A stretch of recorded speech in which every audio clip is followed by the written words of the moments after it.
अरे ओ दुकानदारों, चलो चलो आज का ऋण निकालो। लेकिन राजकुमार जी, बस अभी अभी तो मैंने दुकान लगाई है मालिक। अभी तो मेरे पास एक ग्राहक तक नहीं आया। मैं आपको पैसे कहाँ से दूं? अच्छा, मुझे बेवकूफ समझता है, मुझसे चालाकी करता है, सीधी तरह पैसे निकालता है या फिर तेरा सारा सामान नष्ट कर दूं? मालिक, मुझ पर दया कीजिए, मैं अभी आपको कुछ देर में ही पैसे दे दूंगा। बेचारा किसान गिड़गिड़ाता रहता है, लेकिन राजकुमार को उस पर जरा सा भी तरस नहीं आता और उसका सारा सामान नष्ट कर देता है।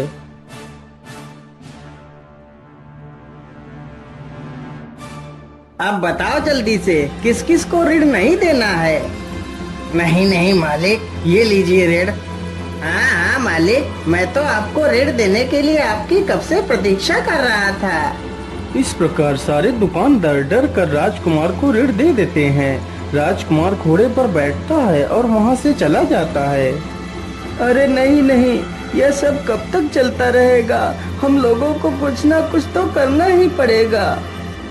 अरे भैया, मैं तो कहता हूँ हमें महाराज के पास चलना चाहिए, वही हमारी मदद कर सकते हैं।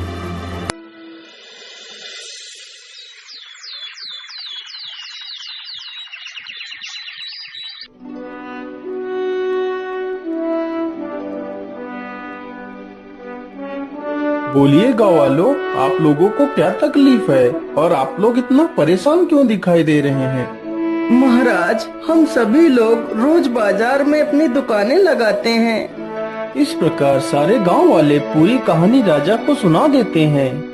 अच्छा अच्छा, आप लोग शांत हो जाइए। सैनिकों, राजकुमार को बुलाया जाए। जी पिताजी, आपने हमें क्यों बुलाया? बोलिए, क्या बात है? चंद्रवीर, तुम हर रोज गांव वालों से ऋण मांगकर उन्हें क्यों परेशान करते हो? आखिर तुम ऐसा क्यों करते हो?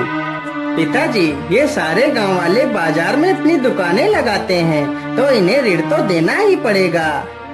लेकिन चंद्रवीर, हमने तो आज तक इनसे कोई भी ऋण नहीं लिया, तो फिर तुम इन लोगों से ऋण क्यों मांगते हो? वो पिताजी, मैं इन लोगों से ऋण नहीं नहीं चंद्रवीर, आज से तुम इन लोगों से कोई ऋण नहीं मांगोगे, ये मेरा आदेश है। महाराज, आपकी जय हो, आपकी जय हो महाराज। आपने हमें बड़े संकट से बाहर निकाल लिया। ओहो, मेरी तो इस घर में चलती ही नहीं है, मुझे तो कोई कुछ समझता ही नहीं। चलो चलो, कोई बात नहीं, जब मैं महाराज बन जाऊंगा तो इन सब से चुन चुन कर बदला लूंगा। लेकिन ऐसे महल में बैठे बैठे तो मैं परेशान हो जाऊंगा। चलो चलो, कहीं घूमने चलता हूँ। मैं ऐसा करता हूँ, चलो आज शिकार पर चलता हूँ। इतने दिन हो गए, लेकिन मैंने किसी जानवर का शिकार नहीं किया। इतना सोचकर राजकुमार चंद्रवीर शिकार के लिए निकल पड़ता है।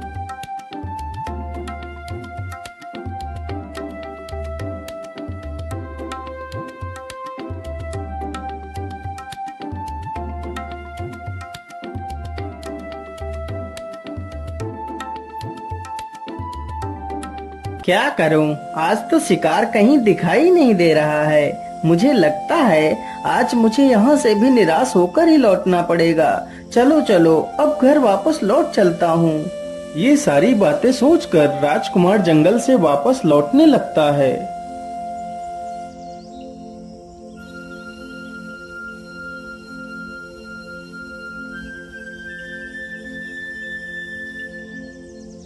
अरे वो क्या है? मुझे लगता है वह तो कोई हिरन है। हाँ हाँ, वह हिरन ही है। चलो चलो, जल्दी से इसका शिकार करता हूँ। राजकुमार जैसे ही हिरन के नजदीक पहुँचता है तो वह हिरन वहाँ से भाग पड़ता है। हिरन के पीछे भागते भागते राजकुमार हिरन के ऊपर निशाना लगा देता है और कुछ ही देर में राजकुमार हिरन के ऊपर तीर चला देता है। तीर सीधा हिरन को जा लगता है। हे राम, इस दुष्ट ने मुझे मार डाला। हे प्रभु, मेरी सहायता करो। अरे राम राम राम, ये क्या हो गया? ये तो हिरन के वेश में एक साधु था। हे दुष्ट इंसान, तुमने मुझे क्यों मारा? मैंने तुम्हारा क्या बिगाड़ा था? लेकिन बाबा, मैंने आपको एक हिरन समझकर आपके ऊपर तीर चलाया था। अरे दुष्ट, तू इन मासूमों को क्यों मारता है? आखिर इन बेजुबानों ने तेरा क्या बिगाड़ा है? इन्हें भी दर्द होता है, तकलीफ होती है। तू अपने मनोरंजन के लिए इन बेजुबानों को मारता है। जा, मैं तुझे श्राप देता हूँ, तू भी एक बंदर बन जाएगा। जब तू खुद एक जानवर बनेगा तब तुझे इन जानवरों का दर्द समझ आएगा।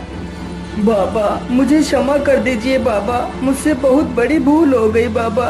मैं अपने अहंकार में चूर होकर इन मासूमों पर जुल्म ढाता रहा। बाबा, मैंने बहुत सारे पाप किए हैं, पर मुझे क्षमा कर दीजिए बाबा।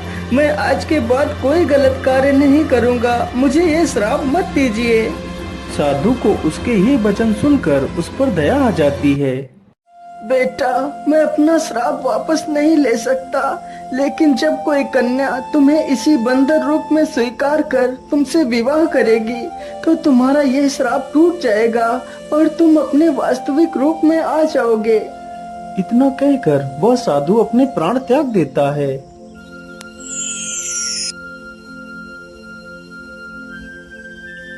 अरे, ये क्या हो रहा है मेरे साथ? देखते ही देखते कुछ ही देर में राजकुमार एक बंदर बन जाता है। हे भगवान, ये क्या हो गया? मैं तो सच में एक बंदर बन गया। ठीक है, यही मेरे गुनाहों की सजा है। इतना कहकर वह बंदर अपने राज्य महल की तरफ निकल पड़ता है।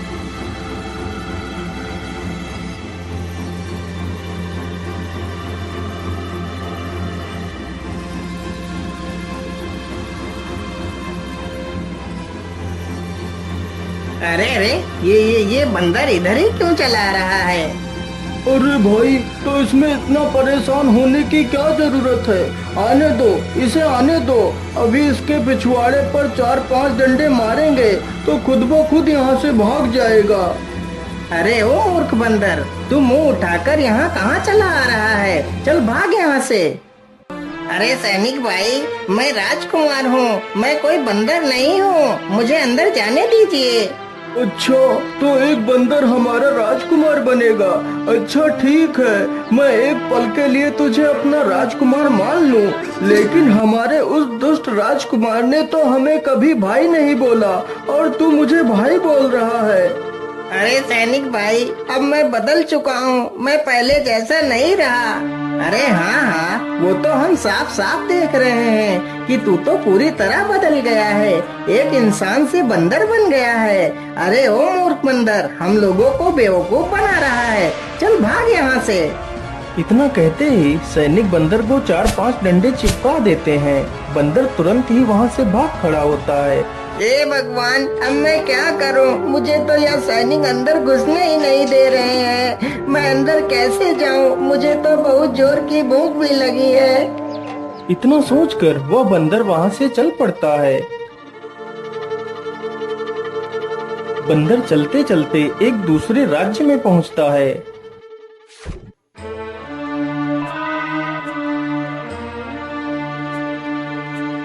अरे, खाना तो मिल गया। चलो चलो, जल्दी से ये खाना खा लेता हूँ। वह खाना एक किसान का था जो पास में ही खेत की जुताई कर रहा था। बंदर जैसे ही अपना हाथ आगे बढ़ाता है तभी किसान अपना डंडा आगे बढ़ा देता है। अरे दुष्ट बंदर, तू मेरा खाना खाना चाहता है? मैं यहाँ धूप में मरा जा रहा हूँ और तू मेरा खाना भी खाना चाहता है। रुक, अभी तुझे मजा चखाता हूँ। इतना कहकर किसान बंदर को 4-5 डंडे मारता है और उसे भगा देता है। हे भगवान, मुझे अब अच्छी तरह समझ आ गया है कि बेचारे जानवर कितने कष्ट में अपना जीवन गुजारते हैं। हे भगवान, ऐसी जिंदगी से अच्छा है तो मुझे मौत दे दो। ये सब कुछ सोचकर बंदर दुखी हो जाता है। तभी देखता है कि एक सुंदर सी लड़की हाथ में सुंदर पकवान की थाली सजाकर कहीं जा रही है।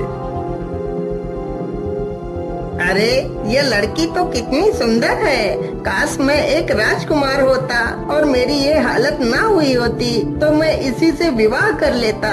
लेकिन यह कन्या इतने सुंदर पकवान लेकर कहाँ जा रही है? चलो चलो, इसका पीछा करता हूँ।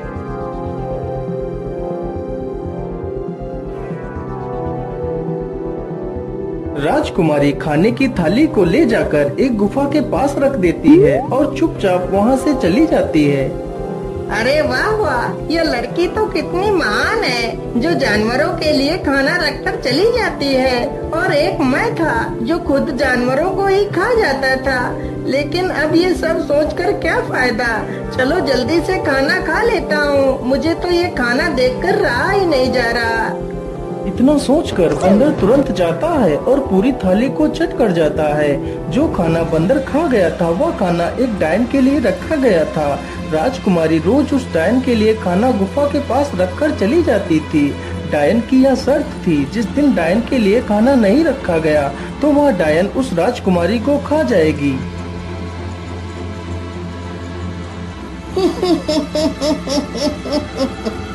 अरे ये क्या, आज तो मेरे लिए भोजन रखा ही नहीं गया और ऊपर से यह खाली थाली रखती। राजकुमारी, आज तू मेरे हाथों से नहीं बच पाएगी। आज मैं तुझे मार कर तेरा मांस खाऊंगी।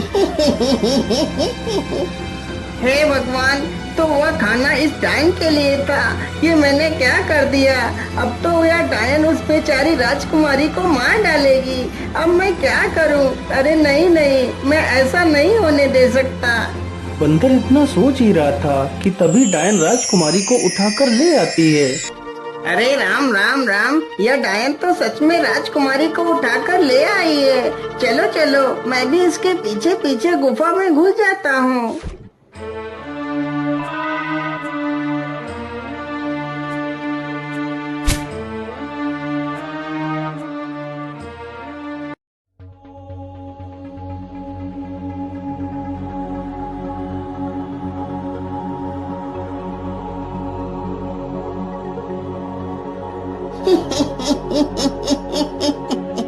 मूर्ख राजकुमारी, आज तुमने मेरे लिए भोजन क्यों नहीं रखा?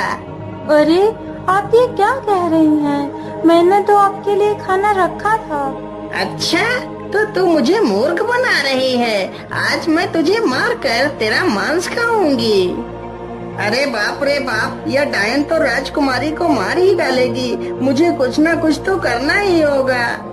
तभी बंदर को एक मजबूत डंडा दिखाई पड़ता है। बंदर तुरंत उस डंडे को उठाता है और पीछे से जाकर डायन के सिर पर जोर से मारता है। इतना कहकर डायन वहीं पर गिरकर बेहोश हो जाती है। बंदर जल्दी से राजकुमारी का पिंजरा खोल देता है और जल्दी से दोनों गुफा से बाहर की ओर निकलने लगते हैं।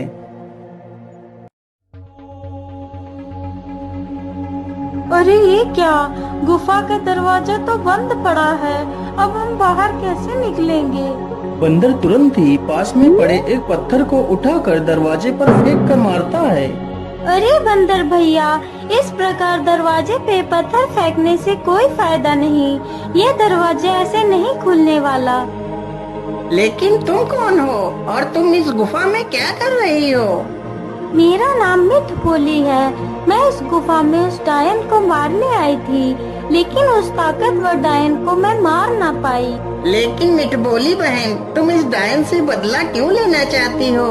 बंदर भैया, मैं और मेरे पति यही पास के जंगल में एक पेड़ पर घोंसला बनाकर रहते थे। एक दिन की बात है, ये डायन एक हिरन के शिकार के लिए आती है। डायन जैसे ही हिरन पर वार करती है, तभी वह हिरन मेरे पेड़ के सामने से हट जाता है और उस डायन का वार मेरे पेड़ पर पड़ जाता है और पेड़ गिर जाता है, जिसकी वजह से मेरे पति और मेरे अंडे उसी पेड़ के नीचे दबकर मर जाते हैं। उस दिन से मैंने कसम खाई कि मैं इस डायन को मार कर ही दम लूंगी, लेकिन मैं अभी तक उस डायन को मार नहीं पाई। लेकिन मिठभोली बहन, मैंने तो उसे एक डंडे में ही मार दिया। अरे नहीं नहीं बंदर भाई, आपको नहीं पता, वह डायन ऐसे नहीं मरने वाली। वह सिर्फ कुछ देर के लिए बेहोशी की हालत में गई है। अरे मिठभोली, तुम ये क्या कह रही हो? यदि वह डायन मरी नहीं है तो वह डायन फिर कैसे मरेगी? बंदर भाई, जब तक वह मूर्ति नहीं टूटेगी तब तक वह डायन नहीं मरेगी। अरे मिठभोली बहन, तुम किस मूर्ति की बात कर रही हो? मुझे जल्दी से बताओ। बंदर भैया, यदि तुम उस मूर्ति को देखना चाहते हो तो चलो मेरे साथ। मिठबोली तुरंत ही उन दोनों को उस मूर्ति के पास ले जाती है जिसमें उस डायन की आत्मा थी। अच्छा, तो तुम सारे चूजे मिलकर मुझे मारने की योजना बना रहे हो। रुको रुको, मैं अभी तुम लोगों को मजा चखाती हूँ। डायन तुरंत ही अपनी जादुई छड़ी से उन तीनों पर वार करती है, लेकिन जैसे ही डायन वार करती है तभी वह तीनों मूर्ति के सामने से हट जाते हैं और डायन का वार सीधा मूर्ति पर पड़ता है, जिसकी वजह से मूर्ति टूट जाती है और वह डायन समाप्त हो जाती है। डायन के मरते ही गुफा का दरवाजा खुल जाता है और तीनों ही उस गुफा से बाहर चले जाते हैं। अरे बंदर, तुम तो कितने बहादुर हो जो तुमने मेरी इस डायन से रक्षा की है। अरे राजकुमारी जी, मैं कोई बंदर नहीं हूँ, मैं एक राजकुमार हूँ। फिर वह बंदर अपनी पूरी कहानी राजकुमारी को सुनाता है। मेरा यह रूप तभी बदलेगा जब कोई लड़की मुझे इसी बंदर रूप में स्वीकार कर मुझसे विवाह करेगी। यदि ऐसी बात है तो मैं तुम्हारे साथ विवाह करूंगी। फिर वह राजकुमारी और वह बंदर एक मंदिर में विवाह कर लेते हैं। विवाह संपन्न होते ही बंदर अपने वास्तविक रूप में आ जाता है। अरे वाह राजकुमारी जी, यह तो चमत्कार हो गया। मैं तो वापस अपने वास्तविक रूप में आ गया। फिर वह दोनों अपने राज्य की ओर लौट जाते हैं और खुशी खुशी रहने लगते।